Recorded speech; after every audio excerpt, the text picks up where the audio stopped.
আসসালামু আলাইকুম। বাংলা সংবাদে সবাইকে স্বাগত জানাচ্ছি আসিফুর রহমান সাগর। শুরুতেই সংবাদ শিরোনাম। ইন্নালিল্লাহ। পুরো মধ্যপ্রাচ্যে আবারও তৃতীয় বিশ্বযুদ্ধ ছড়িয়ে পড়েছে। জায়নবাদীরা কোনোভাবেই ইরানের হাত থেকে বাঁচতে পারছে না। ইরানের ইসলামী বিপ্লবী গার্ড বাহিনীর সদস্যরা তারা দখলদার ইসরায়েল এর বিরুদ্ধে ভয়াবহ কার্যক্রম চালিয়ে যাচ্ছে। দখলদারদের মাটির সঙ্গে মিশিয়ে দেওয়া হচ্ছে। পরিস্থিতি এতটাই তীব্র থেকে তীব্র আকার ধারণ করেছে যে সবকিছু নস্যাৎ করে দেওয়া হয়েছে। পরিস্থিতি এখন ভয়াবহ আকার ধারণ করেছে। আর এরই মাঝে আমাদের হাতে এসে পৌঁছেছে এই যুদ্ধের সর্বশেষ গুরুত্বপূর্ণ সবথেকে তাজা আপডেট সংবাদ আপনাদের জানিয়ে দিব। প্রথমে জানাবো ফের যুদ্ধ শুরুর আশঙ্কা ইরানের। যুদ্ধবন্ধে মার্কিন যুক্তরাষ্ট্রের সঙ্গে আলোচনায় অগ্রগতি হয়েছে বলে জানিয়েছে ইরানের স্পিকার বাঘের গালিবাফ। তবে তিনি দাবি করেছেন মার্কিন যুক্তরাষ্ট্রকে তারা বিশ্বাস করে না। তারা আমাদের সঙ্গে এর আগে আলাপ আলোচনার মধ্যে আমাদের বিরুদ্ধে হামলা শুরু করেছিল। মার্কিন যুক্তরাষ্ট্র এটি কখনোই গ্রহণযোগ্য হতে পারে না। এরপর জানাবো নিজ দেশেই নেতানিয়াহুর বিরুদ্ধে হাজার হাজার মানুষের বিক্ষোভ। ইসরায়েলের তেল আবিব শহরে দেশটির প্রধানমন্ত্রী বেঞ্জামিন নেতানিয়াহু এবং তার সরকারের বিরুদ্ধে বিক্ষোভে নেমেছে হাজার হাজার মানুষ। আজ ইরান ও লেবাননের সঙ্গে যুদ্ধের ইস্যুতে এই বিক্ষোভ শুরু হয় বলে জানা গেছে এবং এখনও বিক্ষোভ চলছে। এদিকে দ্বিতীয় দফা আলোচনা সোমবার পাকিস্তানে যাচ্ছেন যুক্তরাষ্ট্রের প্রতিনিধিরা। যুক্তরাষ্ট্রের প্রেসিডেন্ট ডোনাল্ড ট্রাম্প জানিয়েছেন যে ইরানের সঙ্গে দ্বিতীয় দফা আলোচনার উদ্দেশ্যে সোমবার ২০ এপ্রিল পাকিস্তানে যাচ্ছে যুক্তরাষ্ট্রের প্রতিনিধি দল। তারা আজ রাতেই পাকিস্তানে পৌঁছেছে বলে জানা গেছে। এবারে জানাবো হরমুজ প্রণালীতে মাইন অপসারণে রোবট পাঠাচ্ছে যুক্তরাষ্ট্র। হরমুজ প্রণালীতে মাইন অপসারণে অত্যাধুনিক প্রযুক্তি ব্যবহার শুরু করেছে যুক্তরাষ্ট্র। দেশটির সামরিক বাহিনী প্রণালীতে সমুদ্র রোবট পাঠানো শুরু করেছে। মার্কিন কর্মকর্তার বরাতে আজ ওয়াল স্ট্রিট জার্নালের এক প্রতিবেদনে এই তথ্য নিশ্চিত করা হয়েছে। এবং সর্বশেষ জানাবো অপরাধীরা ছাড়া ছাত্রলীগ করলেও এনসিপিতে যোগ দেওয়া যাবে বললেন নাহিদ ইসলাম। অতীতে ছাত্রলীগ করলেও বর্তমান এনসিপিতে যোগ দেওয়া যাবে। যারা আওয়ামী লীগের নেতাকর্মী রয়েছেন তারা চাইলে যে কোনো সময় এনসিপিতে যোগ দিয়ে আপনারা নিজেরা আমাদের দলে যুক্ত হতে পারেন বলে জানিয়েছেন জাতীয় নাগরিক পার্টি এনসিপির আহ্বায়ক নাহিদ ইসলাম। তিনি জানিয়েছেন যে আমরা সবাইকে নিয়ে একটি সুন্দর বাংলাদেশ বিনির্মাণ করতে চাই। এর জন্য আমরা সবাইকে নিয়ে সুন্দর একটি বাংলাদেশ গড়ে তুলতে চাই। কেউ চাইলেই এনসিপিতে যোগ দিতে পারবে, কোনো ধরনের সমস্যা হবে না। প্রিয় দর্শক, এতক্ষণ শুনছিলেন সংবাদ শিরোনাম, এবারে বিস্তারিত। তবে তার আগে বন্ধুরা অনুরোধ থাকবে এই সংবাদটিতে একটি লাইক দিন। এই চ্যানেলে আপনি নতুন হয়ে থাকলে আমাদের সংবাদটি দেখতে দেখতে চ্যানেলটি সাবস্ক্রাইব করে রাখুন। কমেন্ট করে বন্ধুরা আপনার মূল্যবান মতামত জানিয়ে দিন আপনি বিশ্বের কোন দেশ থেকে বা বাংলাদেশের কোন স্থান থেকে আমাদের সংবাদটি দেখছেন এবং শুনছেন। আর বন্ধুরা সংবাদটি আপনার সোশ্যাল মিডিয়া ফেসবুকে শেয়ার করে বন্ধুদেরও দেখার সুযোগ করে দিন। গাজা যুদ্ধে আপনি যদি নিরীহ ফিলিস্তিনিদের ভালোবেসে থাকেন কমেন্টে ইয়েস লিখে পুরো বিশ্বকে আমাদের এই সংবাদটি দেখার সুযোগ করে দিন। এবারে বিস্তারিত। ফের যুদ্ধ শুরুর আশঙ্কা ইরানের। যুদ্ধবন্ধে মার্কিন যুক্তরাষ্ট্রের সঙ্গে আলোচনায় অগ্রগতি হয়েছে বলে জানিয়েছে ইরানের স্পিকার মোহাম্মদ বাঘের গালিবাফ। তবে তার দাবি উভয় পক্ষ এখনও সমঝোতা থেকে অনেক দূরে রয়েছে। তেহরান যুক্তরাষ্ট্রকে বিশ্বাস করে না এবং যে কোনো মুহূর্তে তারা ফের যুদ্ধ শুরু করতে পারে বলে সতর্ক করেছেন ইরানের স্পিকার। আজ রাষ্ট্রীয় টেলিভিশনে দেওয়া ভাষণে তিনি এসব কথা জানিয়েছেন।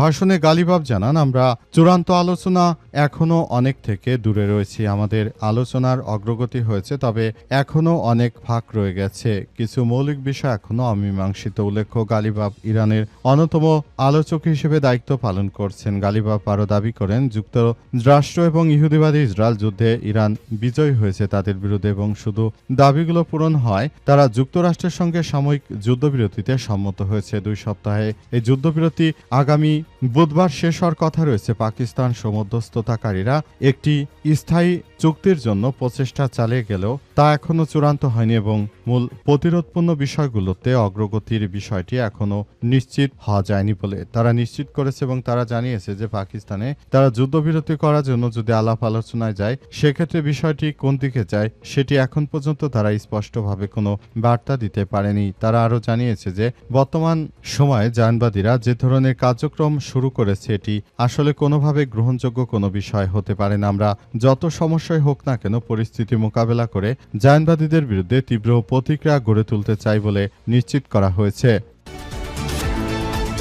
নিজ দেশে নেতানিয়াহুর বিরুদ্ধে হাজারো মানুষের বিক্ষোভ। ইসরায়েলের তেল আবিব শহরের দেশটির প্রধানমন্ত্রী বেঞ্জামিন নেতানিয়াহু এবং তার সরকারের বিরুদ্ধে বিক্ষোভে নেমেছে হাজার হাজার মানুষ। রাতে ইরান ও লেবাননের সঙ্গে যুদ্ধের ইস্যুতে এই বিক্ষোভ শুরু হয়। বার্তা সংস্থা এএফপিকে দেয়া এক সাক্ষাৎকারে বিক্ষোভকারী সাইম ক্রিভহ্যাক্স বলেছেন, ইরান ও লেবাননের সঙ্গে যুদ্ধ শুরু করার ক্ষেত্রে ইসরায়েল ভুল করেছে। তিনি অভিযোগ করেছেন যে নেতানিয়াহু দেশের জন্য নয়, বরং নিচের আইনি জটিলতা এড়ানোর জন্য তিনি এই যুদ্ধ চালিয়ে যাচ্ছেন। নেতানিয়াহুর মতো কোনো কুখ্যাত সন্ত্রাসী তিনি আমাদের প্রধানমন্ত্রী হতে পারেন না বলে তারা নিশ্চিত করেছে এবং তারা আরও জানিয়েছে যে আমরা কখনো এই জায়নবাদী ইহুদিবাদী ইসরায়েলের প্রধানমন্ত্রী এই কুখ্যাত সন্ত্রাসীকে ছেড়ে দিতে পারি না। তিনি শুরু থেকে আমাদের দেশটাকে একটি ধ্বংসস্তূপের দিকে নিয়ে যাচ্ছেন এবং তার মতো কোনো সরকারই আমরা কখনো চাই না বলে নিশ্চিত করেছেন তারা। এবং তারা আরও জানিয়েছেন যে বর্তমান যে পরিস্থিতি চলছে তাতে করে জায়নবাদী দখলদার ইসরায়েলের প্রধানমন্ত্রী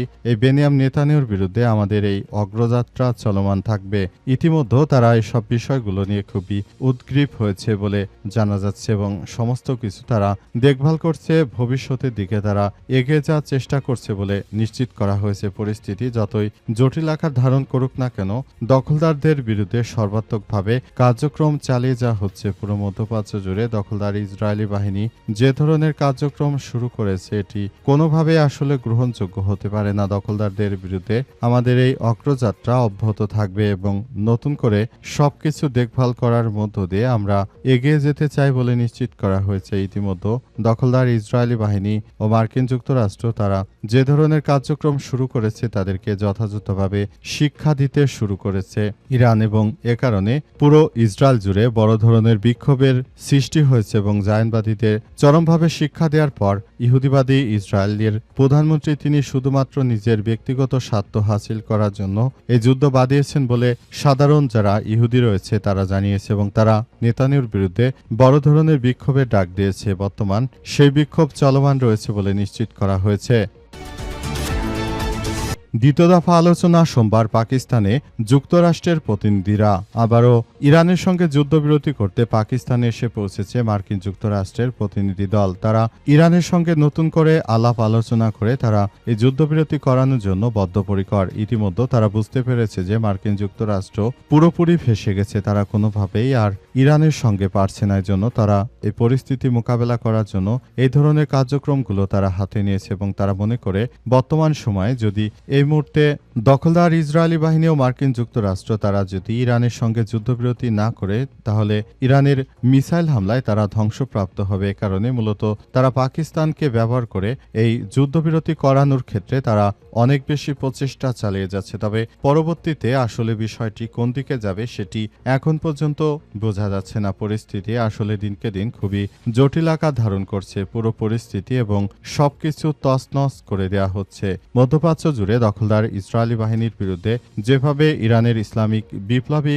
গার্ড বাহিনী হামলা চালাচ্ছে, অতীতে এর আগে কখনো কোনো মুসলিম শক্তি তাদের বিরুদ্ধে এভাবে আক্রমণ চালায়নি। এই আক্রমণের ফলে মূলত দখলদার ইহুদিবাদীরা এখন পুরোপুরি ফেঁসে গেছে এবং দখলদারেরা তারা ধ্বংসস্তূপে পরিণত হয়েছে। এজন্য ইরানের সঙ্গে তারা যুদ্ধবিরতি করে আবারও পরিস্থিতি ঠিক করার জন্য অনেক চেষ্টা চালিয়ে যাচ্ছে। তবে ইরানের পক্ষ থেকে সাফ জানিয়ে দেওয়া হয়েছে তারা কোনো দখলদার বাহিনী কিংবা মার্কিন যুক্তরাষ্ট্র এদের কোনো বিষয়গুলো নিয়ে তারা কোনোভাবেই এই দায়িত্বশীল জায়গা থেকে সরবে না বলে নিশ্চিত করা হয়েছে এবং সবকিছু ধ্বংসস্তূপে পরিণত হচ্ছে। দখলদারদের কোনোভাবেই ছাড় দেবে না ইরানের ইসলামী বিপ্লবী গার্ড বাহিনীর সদস্যরা। পরিস্থিতি যতই খারাপ হোক না কেন তারা পুরোপুরি সক্রিয় অবস্থায় রয়েছে। যে কোনো মুহূর্তে তারা দখলদার মার্কিন যুক্তরাষ্ট্রের বিরুদ্ধে ভয়াবহ আগ্রাসন চালাতে শুরু করবে।